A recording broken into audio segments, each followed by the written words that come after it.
ભારતના સંરક્ષણ મંત્રી રાજનાથ સિંહ હાલ મધ્યપ્રદેશના પ્રવાસે છે।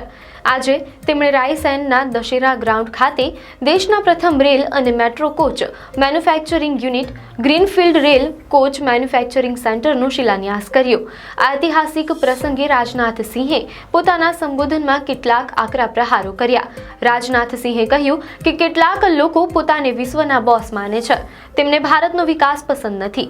તેમણે ઉમેર્યું કે કેટલાક લોકો એવા છે જે ભારતના વિકાસ દરથી ખુશ નથી। તેમને એ ગમતું નથી કે આપણે બધાના બોસ છીએ તો ભારત આટલી ઝડપથી કેવી રીતે વિકાસ કરી રહ્યું છે। સંરક્ષણ મંત્રીએ ભારતના આત્મનિર્ભરતાના પ્રયાસો પર પણ ભાર મૂક્યો। તેમણે કહ્યું કે ઘણા લોકો ભારતમાં બનેલી વસ્તુઓને, ભારતીયોના હાથે બનેલી વસ્તુઓને અન્ય દેશોમાં બનેલી વસ્તુઓ કરતાં વધુ મોંઘી બનાવવાનો પ્રયાસ કરી રહ્યા છે, જેથી દુનિયા તેને ખરીદે નહીં।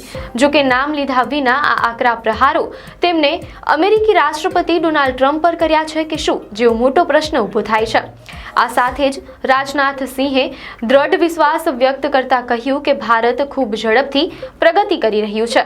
હું પૂરા વિશ્વાસ સાથે કહું છું કે હવે વિશ્વની કોઈ પણ શક્તિ ભારતને વિશ્વની મોટી શક્તિ બનતા રોકી શકશે નહીં।